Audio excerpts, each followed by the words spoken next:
Welcome to Hey Thanks. We're your hosts, Ivy Miller. and Lauren Hawkins. Hey, thanks, Lo. Hey, thanks, Ivy. So I was meeting Charlotte at Soho House for a drink. She was going to a work event. So we had the drink. She went to the work event. And I finished up and I was like waiting for the elevator. There were these like two really cute guys. And I was like kind of, you give them like the eyes and you're like not looking, but you're looking. Yeah. And you're like, oh, little old me. Oh, that gust of wind. Like you're just like fluttering your eyelashes a little bit. So waiting for the elevator, we hop in. They're like, you first, ma'am. I was like, oh, such a gentleman. So I get in. We're like going down the elevator. I'm like, I'm going to make like a cute little like entrance out so they can see my like butt and like I can give them a little like wave goodbye. So I like stomp out of the elevator, like super confident. Stomp out. Yeah. Just like trying to catwalk it out. And I completely forget about the 3 steps that go down to the front door. No. Like giant catwalk step off all three of the steps. And I have my bag in my left hand and just I didn't expect it in any way. So my full body just kind of like went from vertical to very horizontal on the ground and made a really big sound. Just like raw meat hitting the floor. And it was concrete. And I was so shocked that I'm like face down on the floor. The bag is still on my arm. And I look back at the whole reception area. All 3 receptionists have now propped themselves over the desk. There's one lady and goes, "Are you okay?" And I just like, the bend and snap in Legally Blonde? Oh, yeah. I snapped up so quickly. The 2 guys are just standing at the top of the steps staring at me. And I go, "Oh, yes, I'm fine." Managed to pull the door in instead of pushing out. Oh, no, not the pull and push. The pull and push.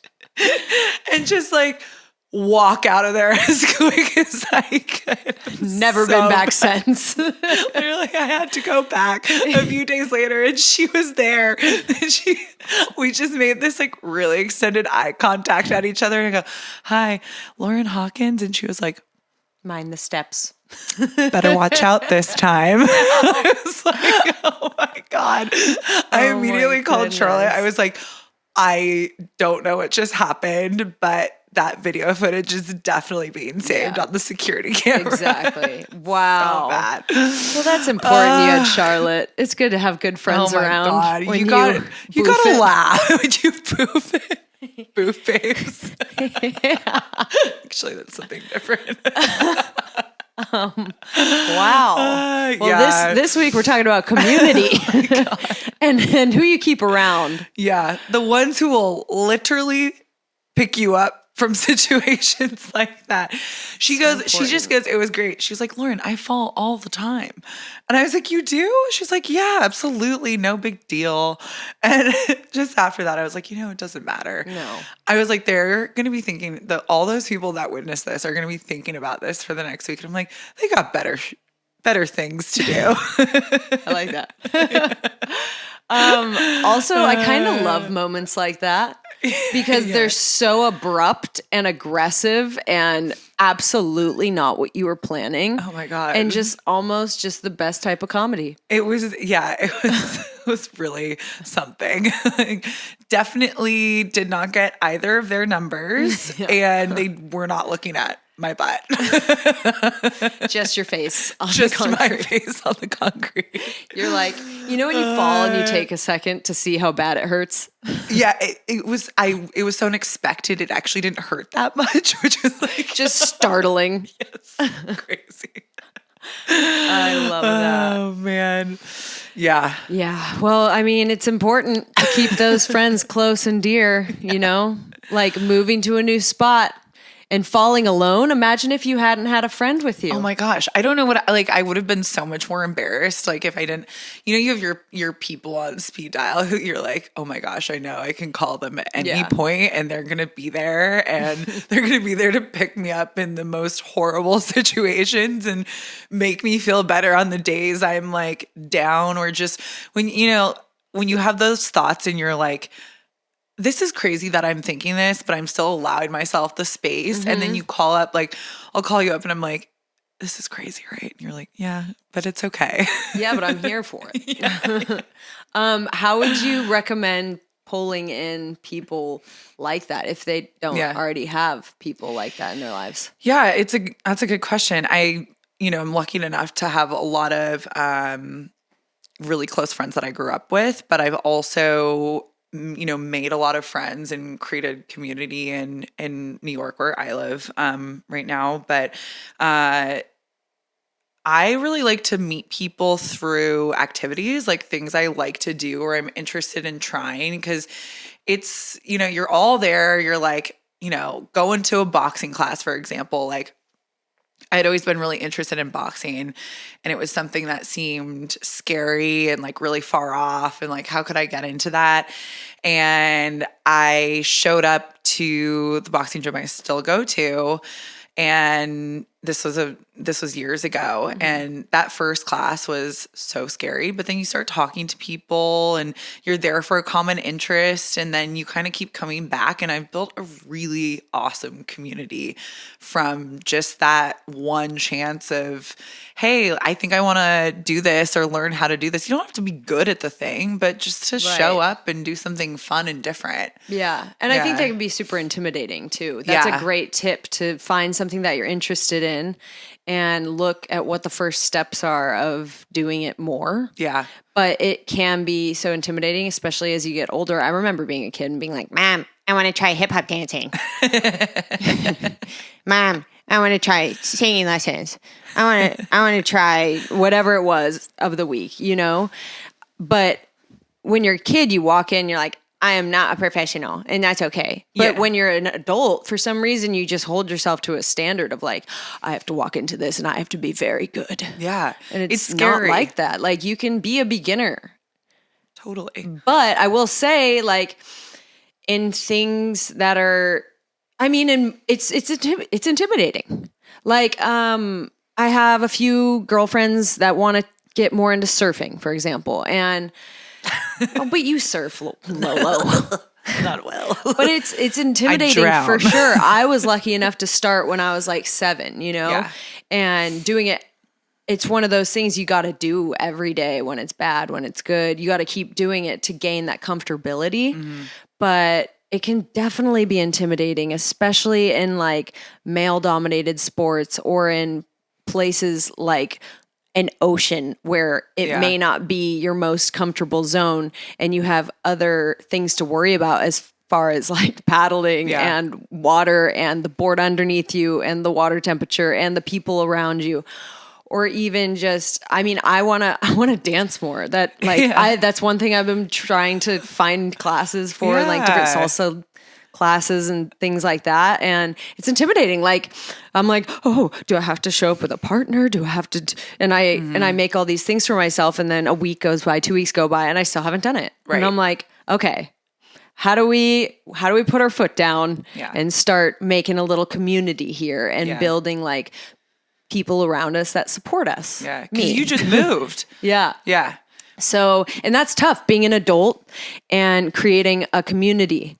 And I think it's super important to like write down things that are non-negotiables for you and how you show up as a friend and how you want your friends to show up for you. Yeah. Because, and what you will accept and won't accept anymore, because you can fill those friend spots with people that aren't there for you. Mm-hmm. And that's taken up a important spot in your friend zone. Like you remember MySpace and the top friends bit? Yeah. Like you remember when you would get put on the top friends or taken off the top friends or moved to the third spot? It was so cutthroat. Uh-huh. Yeah, and it was like, brutal. That's really kind of like, think about it. You only have so much time in a day. What are you going to spend your time doing? You want to hang out with people that lift you up and that you leave and you feel rejuvenated. You don't want to just go from one soul-sucking relationship to another soul-sucking relationship. Yeah.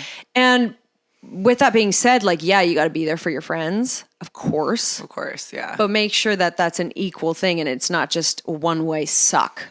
So, oh my gosh, it's so true. And it's like, you know, you can kind of have different like circles in that sense. You know, your friends that you're super close with, but in that inner circle, you really want to make sure that there's, you know, an equal partnership and an equal showing up, and that you're both showing up for each other in the ways that are like important to you, but also important to that other person.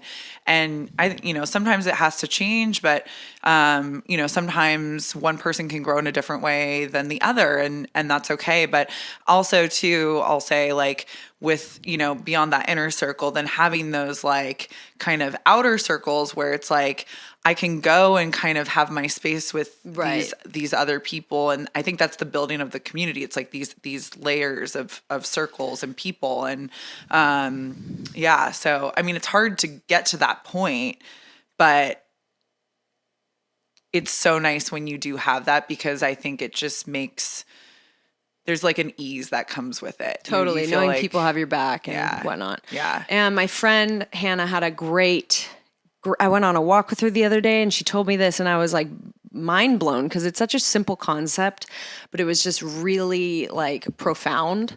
And she was like, think about your relationships like a house. Mm-hmm. Some of your friends are going to be in your master bedroom and some are going to be in the front yard. And then think about the friends, like, I may hold you in the master bedroom. Do you hold me in your master bedroom, or am I in your kitchen? And then you see how much you're giving away to these certain people. Like, I'm giving her like A1 master bedroom love, and she's only giving me kitchen love. And you start to see like, okay, me, and that's not a them problem. That's a like, hey, that's okay. That person still loves you. Just put them in your kitchen. Yeah. You know, and find those friends that are putting you in their master bedroom. I love that so much. I know. It makes so much sense. Yeah. I've never thought of it in that way. Yeah. But it's, yeah. Like when you're at a party, you know, you've got your friends that, if you're having a party at your house, friends in the kitchen. And then if you want to tell some secrets upstairs, you're going to take your close friends up there. Yeah, you're like, or you're like stuck in the kitchen and you're like, oh, like I don't want to be talking to this person. And you know your friend's going to just pop in and be like, hey, like really quick, like pull you. They just know. Yeah. They just like see that look in your eyes that it's like the save me. And they just know. That's like the one look, like in Bridesmaids. Mm-hmm. She's like. Yeah. It's important to have those people you can give those looks to. You need that. But with that being said, you can't fit 100 people in your master bedroom. No. So delegate and detox. Yeah. So if there's a relationship that time and time again, it's just sucking the energy out of you and you feel that. And a lot of times you don't even feel it. Like it takes some time to be like, why do I just not feel great after I hang out with this person? Yeah. You got to look at that. And it's okay to, you know, have friendship breakups and create space with people that aren't giving you what you're giving them and vice versa. Totally. I mean, people change and, you know, grow, and, you know, there's self-work that happens as part of life. And like, as in relationships, friendships, anything, I think, you know, two people have to kind of change and grow together. And if not, like, you know, that's just life, right? That's people just going their separate ways. But I think, you know, being able to recognize that is really important. Totally. It's hard, but it's important. Yeah. We were talking about this yesterday and we were like, when people go, oh, you've changed. And it's like, well, I hope so. Like, ideally, yeah. Ideally, I'm growing. Gosh, I hope I'm not the same person 3 years ago. Yeah. I know my mom said that to me the other day. She's like, you are just a totally different person from like 2 years ago. And I was like, well, thank God someone's noticed. It's been a long journey. It's been a long journey. It's been a long journey. But I mean, going back to like, if you if you feel like you don't have that, like it is, no one should feel alone. And so, finding ways, I know it's so scary, but to go and build your community out, because you ideally do have that power. Like you can build it out however you want. It's like, it's part of your life. Like, if you're like, hey, I didn't really grow up with close friends, or like I didn't have, the luxury of having friendships that have extended. Like, it's easy to meet people through work now. I think people are going back into the office and like grab a drink with a coworker you like, or, if you go to a workout class and you're like, this person seems cool, like start chatting them up and like, hey, maybe it isn't, your best friend in the world 20 years down the road, but like, that's how you kind of, I think how I've like gone about it and just tried to put myself out there a little bit, which is always nerve-wracking. Yeah, that is nerve-wracking. Yeah. But it's worth it in the end. And you said that no one should feel lonely, but with that delegate and detox bit, like when you take people and things out of your things as well, like, say there's little chores and stuff that you can't stand and they're just soul sucking. Like, find another way to do it. Get TaskRabbit. Get somebody else to do it. Like, save your energy. Your energy is like a sweet little succulent that you can only give out so much before it's done, and you can't be pulling from a dry well. No, you can't. But when you delegate and detox friendships and different things, there's like a super lonely period when you're like, I'm not going to accept that kind of behavior anymore, or I'm not going to accept being spoken to like that, or, just getting soul sucked. Like, I don't want to do that. And maybe that means like sitting at home alone for a little bit. And that's totally okay. Done that.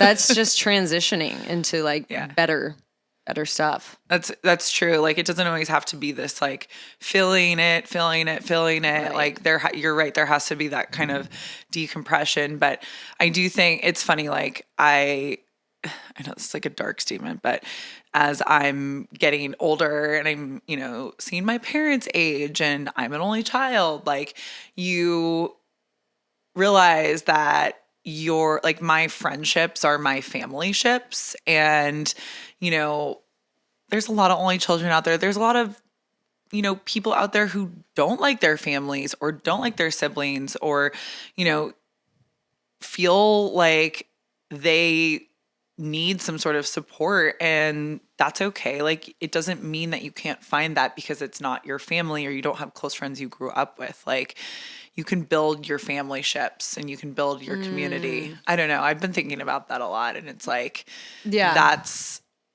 I feel lucky to have like created that, but it didn't happen overnight, and it takes a lot of work. You got to like show up, conscious of what you want, which is tough sometimes. I mean, and like you can create an entire community and then realize that like all these people are into like something that I'm not into anymore. Say you like walk into this era of your life and you're super into partying and it's fun and getting to know blah, blah, blah, blah, blah. And then a year or two goes by and you're like, I don't really want to party like this anymore. And that's okay to make some space. Like, it's going to be tough, obviously, like that's just how it goes. But it's always okay to redirect and reshape your community and the life around you. Yeah, you're not like married to what you're in at any certain point. Yeah, hey-ho, I'm with these people forever. I guess if you're married. Oh, man. That's can't speak on that. Yeah, well, I dodged a bullet on that one. Yeah, thank goodness. Thank goodness. Ooh, it's a story for another time. Oh, man. But what things have you been doing? Have you been surfing since you moved? No, not really, honestly. It's been pouring rain, so the water's disgusting. Yeah. And like, I don't know. I'm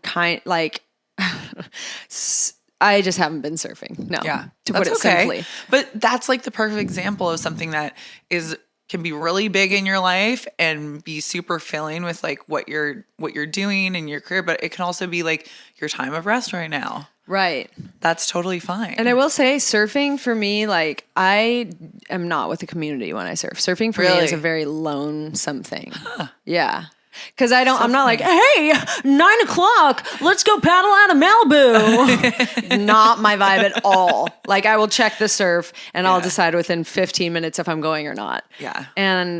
And then, like, maybe I am out there for 3 hours. Maybe I'm out there for 10 minutes. That is up to me. And also, I don't know, chatting out in the water, that's not my vibe at all either. You're just like, I don't like, I'm just like, it's like a hypnosis thing, you know? You're just like floating out there, kind of having your time. But I will say, like, I've been going on my walks. The wildflowers have been incredible. Yeah. And there's like things like that where, you know, you can go to a cafe and do little work there instead of doing it in your home, and picking up little new hobbies. Yeah. Like that's fun. Yoga, even though, I mean, I've been doing yoga for a bit, but I mean, going to a new studio and chatting it up with some friends. I want to pick up some dance lessons. Yes. Super uncomfortable, but I'm going to try it. I see myself as like a stork, or like, I don't know, just really gawky maybe, but maybe that's just how I see myself. I don't know. So I'm nervous to like, because I think in dance studios they put you in front of a mirror. Yeah, they do. Right? I got heavily involved in like I was like, after I stopped doing ballet, I was like, I'm gonna become a hip hop star. Love that for you. I just instantly see the sideways hat, fishnet legs, and gloves. Like just full on. And I got in this like hip hop crew. What? I don't know. Yeah, it was a thing. You were in a hip hop crew. Yes. And I ended up doing this like show. What was the hip hop crew called? It was like this Robin Dunst like dance crew. It was in New York. And it was like her Robin crew. Dunst? She was like this well-known like hip hop choreographer. Oh, okay. Yeah. And so I ended up doing a performance with her. And I remember I was like, popping it out there. Again, talk about getting out of a comfort zone. I was like, I don't know what I'm doing. I'm here. I know none of these people. It was like 3 months long. I ended up like getting to know them, and it was fun, and I felt uncomfortable, and it was crazy. But we had the show, and I remember seeing the video after, and I was like, this is not for me. Like, oh no, why? But I had so much fun, and I made friends, and it was great. But like, my point is, you don't have to be good at it. Right. Like, you can just get out there. And it was like such a, it was this whole little community I hadn't accessed in my own city, and it was great. And just like made me feel so uncomfortable when I saw that video. I think there were sequins involved, like a lot. Like that's not hip hop.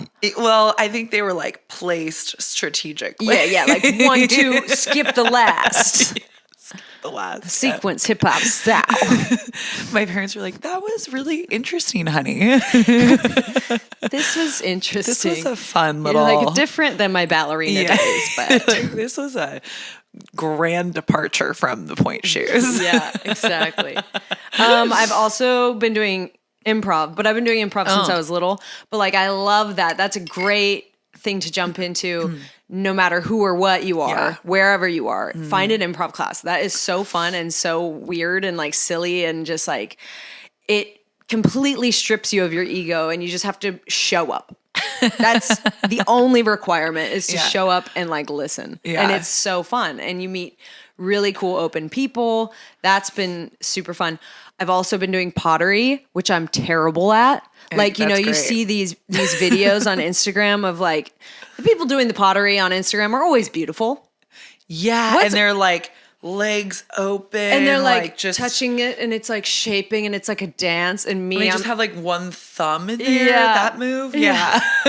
Not what happened for me. I'm like over here pinch potting, and then it just falls, and I'm like, great. Or it like, then you cook it or whatever. You're like, that looks good. Throw her in the kiln. Yeah, and it just comes out awful. And I'm like, well, you guys can actually keep that one. You're welcome. They're like, oh, we already threw it out. Sorry. Yeah. But I mean, signing up for stuff, being an adult, I mean, that's how you do it as a kid, right? We don't have school anymore to like, I guess you could go back to school, but that just seems stressful. I did that a couple times. It's not all it's made out to be. Yeah. I feel like I'd consider going back to school maybe once a year. It's been like every 2 years now, which is a good sign. That is a good sign. Because I always like have this, I'm like, should I just like go be a lawyer or something for like 4 hours? And then I'm like, what the hell? No, Ivy. Why would I do that? Go get your master's in something. Go be a master anthropologist. No, you're all right. Read some books. Just read some books. Get out there. But getting your master's is obviously super incredibly impressive and awesome. Like if you feel called to do that. But it's. I already have so many things going on. Imagine I'm like, I'm also going back to school full time. Not it. I want to like cook more this year. I already love to cook, and Lauren's a great cook. I want to like start hosting. Cook. Thank you. Yeah, I appreciate that. Yeah. Well, I want to start hosting like, dinner parties for people and creating like a little like community based off of like having I know a lot of people do this. Invite only. It's actually at Soho House with the lady who saw me fall. I invited her. Slippery rugs only. That's it. Yeah. That sounds fun. Yeah. I mean, that's what like when I'm in Europe, that's all they do. It's just family dinners. And I feel like that's not as common here. It's such a nice way to build that community and like invite someone who maybe like doesn't know them as well, right. And like bring them in, and that's always cool. When you like get that invite from the crew that you're like really wanting to hang out with, you're like, oh my God, I can't believe they invited me. That's actually how No, I don't know. But no, what's that like? Well, that's how I'm friends with my like best friends from high school. I was like hanging out with the wrong crew. Did you see them as like the cool people? Yes, very much so. Interesting. Okay. And they saw I was hanging out with the wrong crew. Actually, it was just one person. They were like, she's weird. They're like, what if was she sweet? She was sweet, but she had other people she ended up being friends with. And, we just weren't that similar, but they So you got the invite. I got the invite and I was like, excited. Oh, it was on Facebook. I was like, oh my God. Remember? Yes. Gosh, Facebook invites. Why? We got to bring those back. Yeah, we should bring those back. Facebook I'd love to get a Facebook invite. Dude, I totally forgot about those. Yeah. Or at least handwritten invites. Oh, yeah. Classics. Handwritten notes are really nice. You know what sorry, I completely hijacked your story. You didn't. I want to start sending out greeting cards of myself on obscure holidays.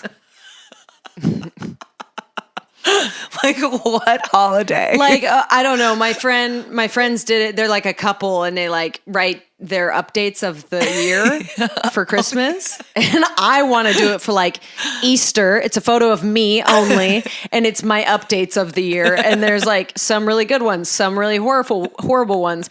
But like I think that'd be sick. Just like put me on your fridge. I'm going to send one out for Labor Day. You in like a construction hat.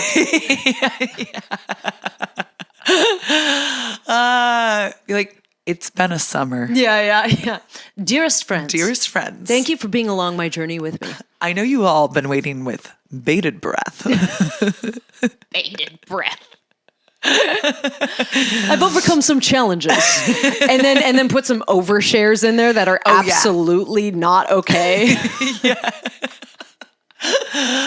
Oh God, yeah! I can't wait to send. That's a fun thing to do. You got to get everybody's addresses though. Yeah, that's okay. You can do that.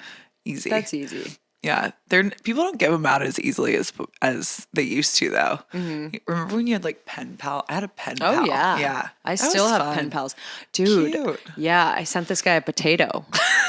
What? Yeah. Oh my God! In what capacity? Like what packaging? Okay, well hold on here. So we were like chatting. This was, I'd say, a few years ago.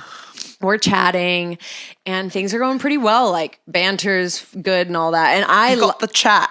I don't like being on my phone. Like, I don't like texting. I don't, no. Just like make it real or move on. Right. And so the banter was good, but he lived kind of like far away. And I was looking online. I think he was kind of like funny. And I found like this potato engraving company. And so I photoshopped my face onto that photo of Nicki Minaj with her butt, and she's squatting. Oh my God, and then I photoshopped him like faded in the background. And I was like, "Yep, you're gonna engrave this onto a potato and then send it." So like overnight for sure. This is what happened. Like 3 weeks go by and I'm like patiently waiting to have like this great reaction. And he sends me a screenshot of his mom. His mom got the potato.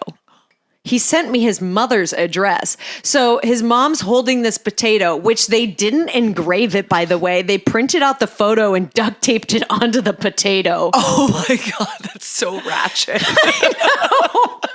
Talk about a hack job. I kind of loved it though. And then like they gave you the option to put a note on it. And I thought they would engrave that too. Nope. Sharpie. Stop.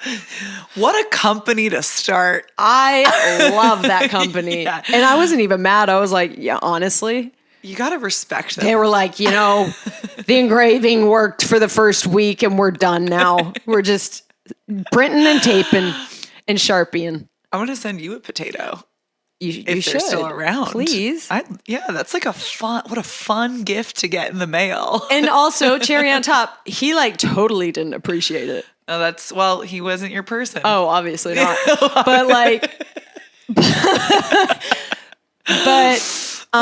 If someone sent me a potato, I would at least be like, I would have so much respect. Touché.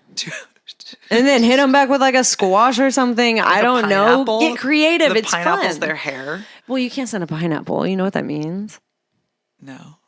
Pineapple is a sign for swinging.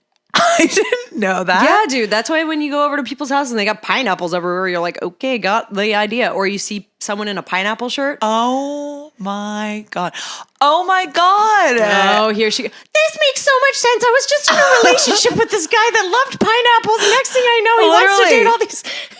I'm not kidding. The last time I hung out with this guy. Oh my God. He was like, you're serious? I'm dead serious. He was like, also, this is probably too much. He was like, I cooked him dinner and he was like, make sure to pick up a pineapple. He's like, it's my favorite fruit. And then I got the pineapple. Of course I got the pineapple. I was like, well, tell me about this guy. You know about this guy. He is a swing. He likes to sample all the ceviche in the sea. Okay, so that was like a little tip. Yeah. Do you think he was trying to like hint to you? Yes. More than hint. And you didn't realize it until this moment right now? Literally just what a beautiful moment. I have a whole new appreciation for the pineapple. Yeah. Let me tell you.